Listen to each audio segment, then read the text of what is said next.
kayak apa kita menyikapi, kayak apa caranya berhubungan dengan Allah itu dengan hubungan yang baik. Ujar para ulama mengatakan bahwa semasa hidup orang-orang seperti kita nih, Allah pasti memberikan kita 4 perkara. Nang 4 perkara ini memerlukan sikap kita. Bila kita bisa menyikapinya dengan sikap yang diridai Allah, nah ini maksudnya kita berarti punya hubungan yang baik dengan Allah. Di dalam satu hadis disebutkan bahwa di akhirat, di dalam buku catatan kita, catatan amal, banyak pahala-pahala yang kita kada kenal. Banyak pahala yang kita kada kenal. Gawian apa yang diberi pahala ini, pekerjaan apa diberi pahala ini, maka pahalanya ganal pada yang lain-lainnya. Nah, kita bertanya kepada Allah, ya Tuhan, pahala apa ini? Nah, ujar Tuhan, itu gantian doa yang dalam dunia kada ku berikan. Kita berdoa lawan Allah, ya Allah, hari ini kami hindarkan bala. Ternyata harinya ada nang kana bala. Nah, itu disimpan oleh Allah dalam tabungan amal kita. Kada dikabulkannya doa dalam dunia, tapi digantinya dalam akhirat. Nah, begitu melihat si hamba ini begitu besarnya gantian pahala yang diberikan Allah, sehingga hamba ini mencita-cita jakanya doa aku tuh para dikabulkan semuaan di akhirat saja kaina. Nah, sampai-sampai demikian. Al-Majid artinya yang maha mulia. Kalau diringkas, kalau maknanya kita ambil hanya satu kalimat, maka Al-Majid itu diartikan dengan yang maha mulia. Kenapa diartikan Al-Majid itu dengan yang maha mulia? Karena dialah yang memaafkan padahal dia mampu untuk mengambil tindakan.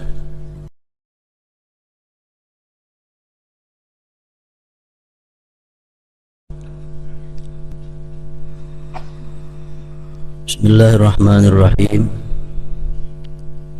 Alhamdulillahil majid al-mustahiqqi li jami'il mahamid. Asyhadu an la ilaha illallah wahdahu la syarika lahu wa la nid.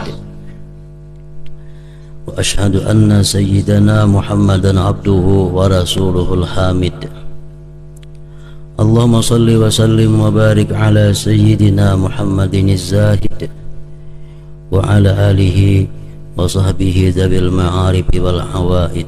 Amma ba'd. Yang ke-66 daripada nama Allah Al-Husna ialah Al-Majid.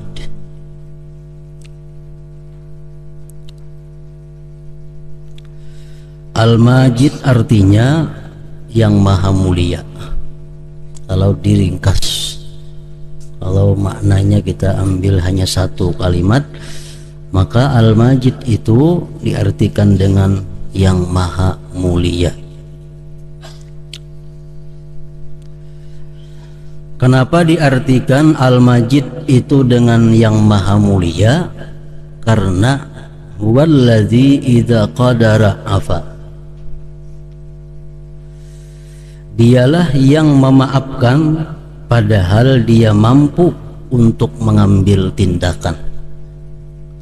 Ini Al-Majid. Dia memaafkan padahal dia mampu, dia kuasa untuk mengambil tindakan.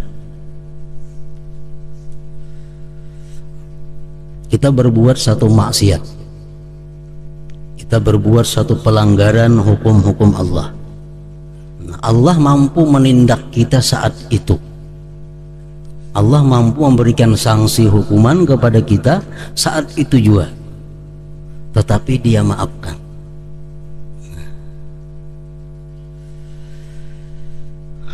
Wa idza wa'ada wafa. Bila mana dia berjanji, dia menepati janjinya. Innallaha la yukhliful mi'ad. Allah tidak akan melanggar janjinya. Bila mana Allah berjanji, wafa, dia menepati janjinya. Banyak janji-janji Allah yang diberikan kepada kita. Di antaranya dalam Al-Quran disebutkan ud'uni astajib lakum. Nah, ini janji Allah. Ud'uni, berdoalah kepadaku, niscaya aku perkenankan bagi kamu. Nah, ini janji Allah. Apabila kita berdoa, Allah berjanji memperkenankan doa kita, dan ini ditepati oleh Allah Subhanahu wa ta'ala. Cuma Allah kadang menjanjikan cepat kadada. Misal siapa yang berdoa akan diperkenankan secepat-cepatnya, Allah kadang berjanji cepat-cepatnya itu. Dan Allah kadang berjanji memperkenankan seluruh permintaan kita, ada berjanji. Tapi dia hanya berjanji bila mana berdoa dia perkenankan. Bisa setahun hanya ada kenyataannya, bisa 2 tahun, 3 tahun, bahkan Nabi Musa alaihissalam 40 tahun hanya terwujud doa saja.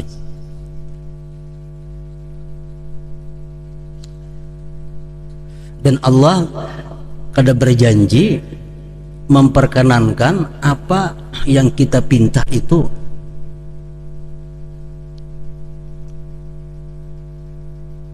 sesuai dengan kehendak dan keputusan Allah Subhanahu wa ta'ala. Walhasil bila kita berdoa kita dapat ganjaran. Kita berdoa pasti ditepati oleh Allah Subhanahu wa ta'ala. Cuma Allah memberikan yang kita minta itu bisa sesuai permintaan kita, bisa digantikannya dengan yang lebih baik daripada yang kita minta. Amun nang uyuh pada mau Tuhan mengganti. Misalnya kita minta kepada Allah sesuatu, padahal menurut Tuhan yang lebih baik dimintanya bukan sesuatu itu, sesuatu yang lain. Allah berikan yang lain itu. Pokoknya setiap doa itu diperkenankan oleh Allah sesuai dengan namanya Al-Majid. Idza wa'ada wafa, bila mana berjanji dia Allah, dia perkenankan.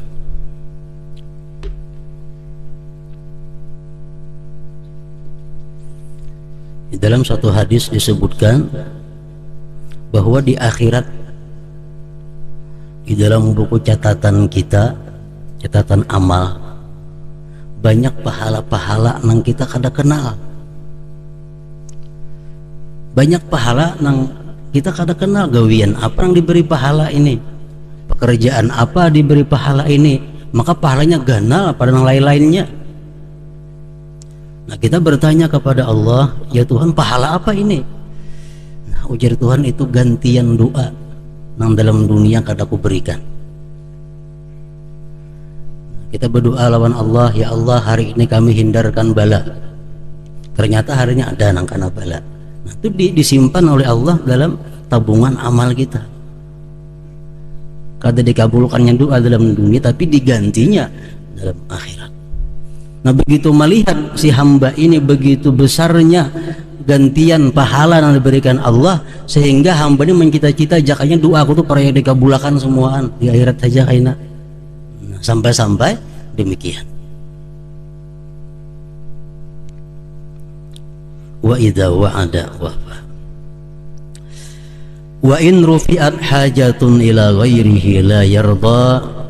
Jika diadukan sesuatu hajat, sesuatu masalah kepada selainnya, maka dia tidak ridha. Kalau kita mengadu sesuatu yang ada pada diri kita, kita mengadu kepada selain Allah, dia tidak ridha. Wa in rufi'at hajatun ila ghairi la yarda. Wa idza jufiya ataba, bila mana direnggangi dia mencela. Kalau kita ini renggang dengan Allah, kita jarang ingat Allah, kita jarang membaca Quran, kita jarang berzikir, renggang dengan Allah. Nah, kita dicelaknya. Nah, dia suka didekati, sukanya didekati. Wala yudhi'u man ladza bihi walataja, dan dia tidak menyia-nyiakan orang yang datang bersandar kepadanya. Allah kadang akan menyia-nyiakan orang yang minta perlindungan kepadanya. Wa huwal ladzi yu'ti, dialah Tuhan yang memberi, la li'iwadin, bukan minta ganti. Allah memberi kita kada pernah minta ganti. Wala gharadin, dan Allah memberi kita kada ada ipiknya, kada ada. Allah memberi kita tanpa ada ipik, tanpa ada dibaliknya sesuatu untuk kepentingan Allah.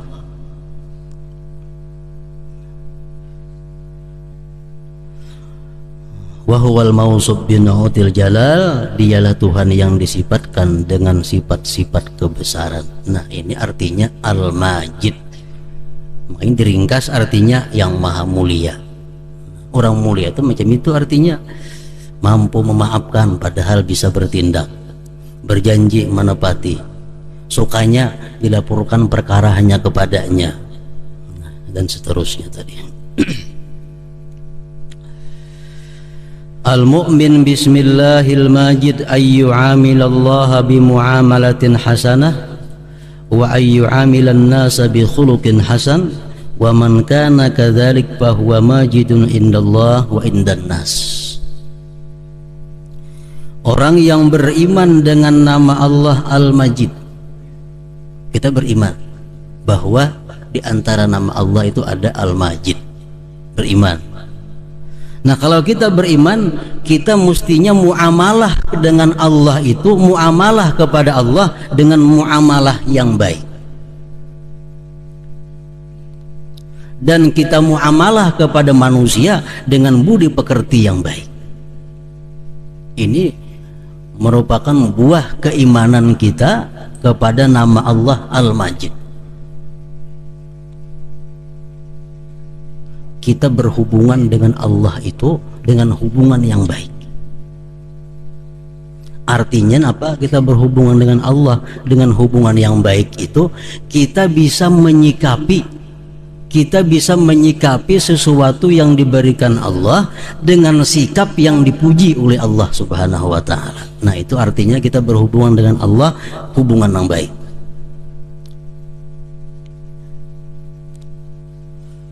Dan bahwa kita berhubungan dengan manusia dengan budi pekerti yang baik. Nah, ini buah keimanan kepada Al-Majid.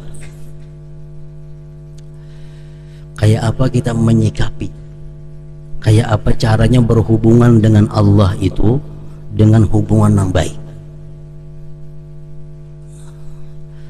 Ujar para ulama mengatakan bahwa semasa hidup orang-orang seperti kita, kita nih, Allah pasti memberikan kita 4 perkara. Nang 4 perkara ini memerlukan sikap kita. Bila kita bisa menyikapinya dengan sikap yang diridai Allah, nah ini maksudnya kita berarti punya hubungan yang baik dengan Allah. 1, kita diberinya nikmat, mau kada mau kita pasti dapat nikmat. Nang kedua ada bala. Nang ketiga ada taat. Nang keempat ada maksiat. Ini Allah menentukan kita demikian. Tinggal kita menyikapinya. Kita menyikapi pemberian Tuhan itu macam apa, supaya kita bisa muamalah dengan Allah dengan muamalah yang baik. Nah, kita dapat nikmat. Sikap kita apa? Bisyukriha, dengan mensyukurinya. Bila kita diberi Allah satu nikmat, kita bisa mensyukurinya, berarti kita punya hubungan yang baik dengan Allah. Nah, ini buah iman Al-Majid. Kayak apa ngaran syukurun itu? Umpamanya contoh, kita dapat keuntungan, dapat rezeki 10.000 rupiah, ini kita syukuri. Kayak apa mensyukuri 10.000 ini? Pertama, di dalam hati kita ingat bahwa duit yang 10.000 ini adalah pemberian Allah. Dalam hati meyakinkan bahwa duit yang 10.000 ini adalah sebenarnya hakikatnya pemberian dari Allah. Hanya muntung kita ini menyebut kalimat Alhamdulillah, Alhamdulillah. Nah kemudian duit yang 10.000 itu kita gunakan kepada hal-hal yang tidak bertentangan dengan hukum Allah Subhanahu wa ta'ala. Nah kalau kita bisa macam itu menghadapi setiap nikmat, berarti kita sudah ada punya hubungan baik dengan Allah Subhanahu wa ta'ala. Ini 10.000 dapat keuntungan, oh, ini dari Allah, Alhamdulillah. Tukarakan nasi 5 bungkus makanan semuaan. Nah ini mensyukuri duit nang 10.000 dengan syukur yang sempurna. Dengan syukur yang sempurna macam itu, dari hatinya, lisannya, dan penggunaannya. Nah kemudian kita menyikapi bahwa Allah memberikan bala kepada kita. Ini pasti orang hidup dalam dunia hidup di tempat bala. Kalau diukur-ukur dalam dunia ini nikmat lawan bala, banyak balanya. Dunia negeri bala. Jadi kalau kita minta supaya terhindar daripada bala, jangan dalam dunia begana. Karena dunia tempatnya bala. Dunia tempatnya bala. Hendak minta kita supaya sabar, supaya ridha menerimanya. Minta aja, mau terhindar daripada bala, rahwa begana di tempat bala. Bala datang, kita sikapi si bala ini dengan ridha dan sabar. Ridha dan sabar. Nah apa arti ridha? Arti ridha macam apa? Dapat bala hari ini, bisa diri kita, bisa harta kita, bisa anak kita, pokoknya ada hubungan dengan kita, dapat bala. Ridha macam apa? Satu, mengenal ridha itu kadang menyalahkan siapa-siapa. Menyalahkan siapa-siapa. Itu ridha. Dapat bala, nah icampang ada dijaga habis hilang. Untuk padahal berapa kali jaganya, nah ngatakan jaga. Ikam kada jaga lalu hilang, itu orang kada ridha. Kenapa? Karena menyalahkan seseorang. Bila kita menyikapi satu bala demikian, nah berarti kita kada ridha. Sepeda hilang, kenapa? Mandak di buah pohon, cakap di parkir, mandak di buah pohon, itu salahnya. Jangan menyalahkan buah pohon. Ini tanda orang yang kada ridha. Ada bala, ada yang disalahkan. Nah kada ridha, itu ngarannya. Kalau kita ridha menyikapi satu bala, kita kadang menyalahkan siapa-siapa, melainkan menyalahkan diri kita sendiri. Diri kita sendiri. Anak garing, yang salah siapa? Kita. Anak tuh garing, kita yang salah. Kenapa salahnya? Mungkin kita antar dosa. Anak dicoba Tuhan di anak. Kita ada dosa mungkin di harta. Kita ada dosa mungkin di awak kita seorang dapat balanya. Jadi apabila ada satu bala, jangan menyalahkan orang, salahkan diri seorang. Nah dan sabar menghadapi bala ini, sabar. Ada keluh kesah. Yang ketiga, Allah memberikan kita taat. Kita bisa sembahyang, kita bisa berkumpul berzikir, kita bisa membaca Quran. Nah kalau Allah memberikan kita taat ini, kayak apa kita menyikapinya supaya kita hubungan baik dengan Allah? Kita mampu tadi menyelesaikan bacaan sekian jam, kita mampu membaca Quran 1 juz, itu kita dianugerahi oleh Allah taat. Nah, menyikapinya macam apa? Zikrul minnah lillahi ta'ala, kita ingat bahwa itu adalah anugerah nikmat dari Allah subhanahu wa ta'ala. Oh, tadi aku tonton baca Quran sajus, itu adalah pertolongan Tuhan. Aku tadi kawa sembahyang ini 10 rakaat, oh itu adalah pertolongan Tuhan. Aku tadi kawa menyumbang sedekah sekian juta, itu adalah pertolongan Tuhan. Jadi kadang merasa bahwa segala kebaikan timbul terbit daripada dirinya sendiri. Ini menyikapi taat yang diberikan oleh Allah subhanahu wa ta'ala. Langkah 4, maksiat. Kita kada bisa lepas daripada maksiat, karena kita manusia biasa, bukan maksumin, bukan orang-orang yang terpelihara daripada maksiat. Bila kita ditimpa satu maksiat, nah, menyikapi maksiat itu bipaurani taubah, dengan segera tobat. Lah kasih tobat. Maksiat pulang, lah kasih pulang tobat. Itu menyikapi takdir yang demikian. Nah, kalau kita sudah kawa 4 perkara pemberian Allah kepada kita ini, kita sikapi dengan sikap yang diridainya, kita sudah bisa bekerja sama dengan Allah, kita bisa berhubungan dengan Allah dengan hubungan yang baik. Nah, ini keimanan kepada nama Allah Al-Majid ini. Para muhibbin rahimakumullah. Yang kedua, buah keimanan daripada Al-Majid itu wa ayyu amilan nas bi khuluqin hasan, bahwa dia muamalah dengan manusia dengan budi pekerti yang baik. Nah, berhubungan dengan manusia dengan budi pekerti yang baik.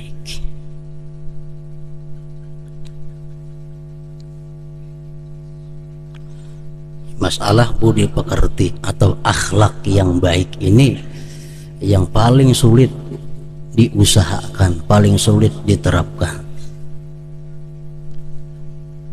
Ada manusia yang dilahirkan dan ditakdirkan oleh Allah orang ini punya akhlak yang baik. Nah, ini kan terlalu sulit. Ada segelintir manusia nang dia ditakdirkan oleh Allah begitu lahir sampainya habis umurnya akhlaknya baik. Nah, orang macam ini kan ada latihan-latihannya karena akhlaknya sudah baik. Ada macam itu manusia, orang nang sejak asalnya ada katuju babandir. Ada manusia tuh nang diam aja. Ada. Ini termasuk keuntungan yang diberikan oleh Allah kepadanya.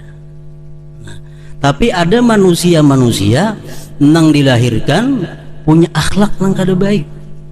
Nah, ini nang disuruh oleh Nabi, hasinu akhlakakum, perbaiki akhlak kamu, supaya bisa mendapatkan khuluqin hasan, budi pekerti nang baik. Para muhibbin rahimakumullah, ujar Imam Fudail bin Iyad berkata, la ayyashabani fajirun hasanul khuluq ahabbu ilayya min ayyashabani abidun sayyi'ul khuluq. Aku lebih suka bakawan lawan orang nang jahat durjana tapi dia punya budi pekerti yang baik, daripada bakawan lawan orang nang ahli ibadat cuma budi pekertinya buruk. Lebih suka itu.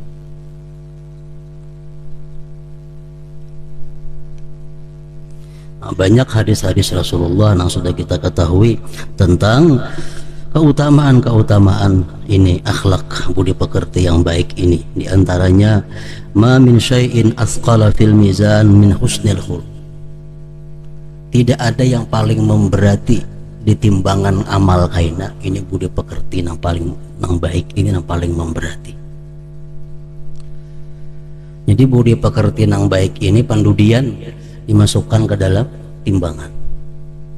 Orang ini bertimbang kena amah, timbang amalnya nih, kalah yang baik, nah yang jahat manang.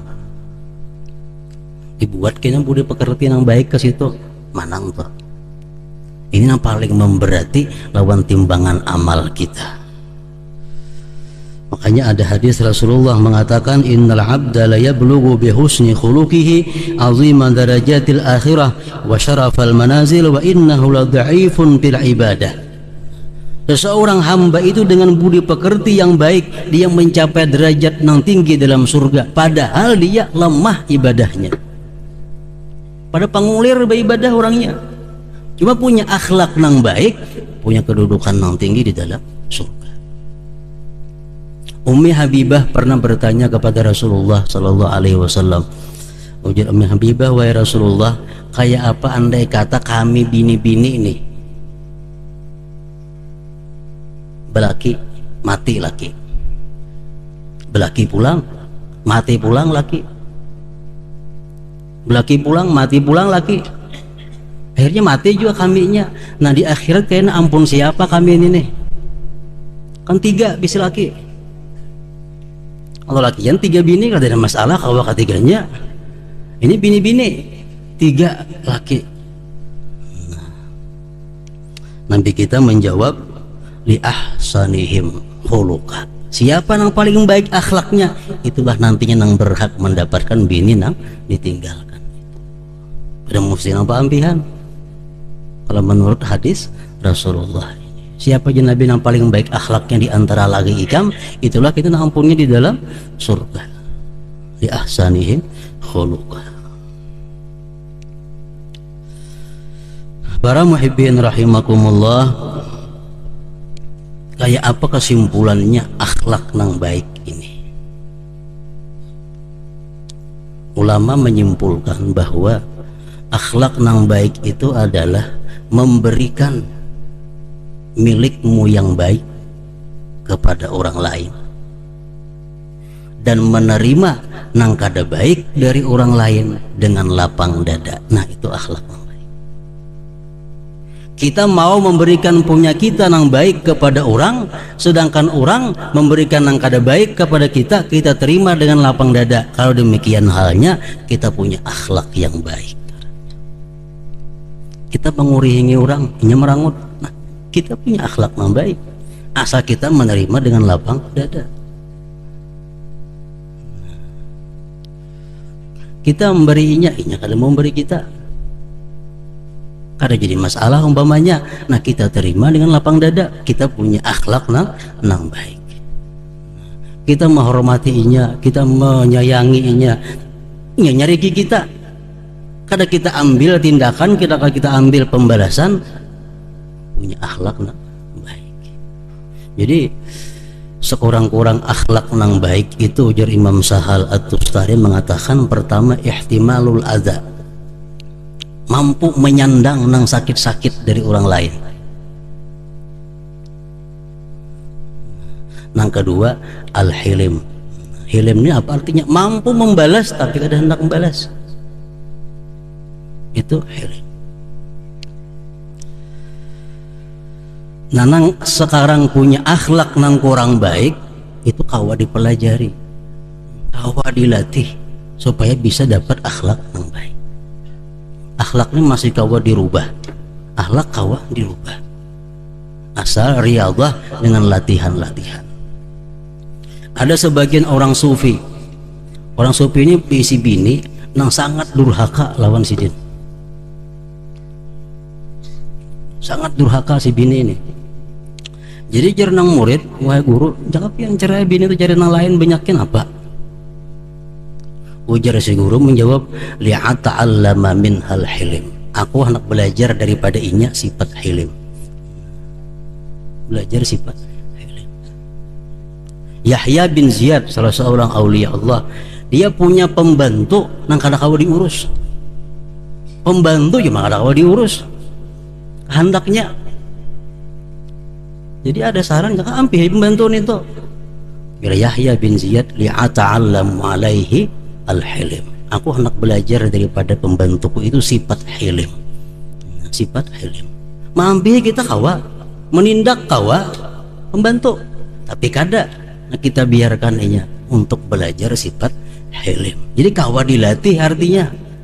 akhlak ini kawa dibaiki asal kita mau, asal mau membaiki akhlak itu kawa.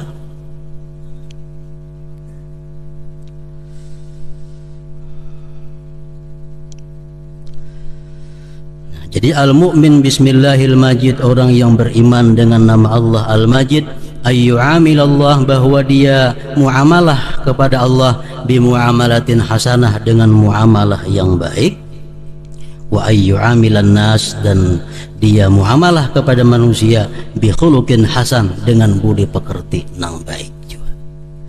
Wa man kana kadzalik, barang siapa mampu berbuat demikian, bahwa majidun indallah wa indan nas, dia itu bisa bergelar majid ngarannya indallah, di sisi Allah, wa indan nas, dan di sisi manusia.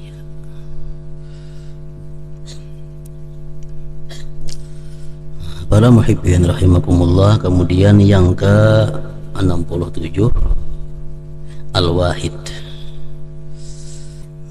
ila hadratin Nabi sallallahu alaihi wa alihi wasallam. Al-Fatihah. A'udzubillahi minasyaitonir rajim. Bismillahirrahmanirrahim. Istaghfirullah wa atubu ilaih.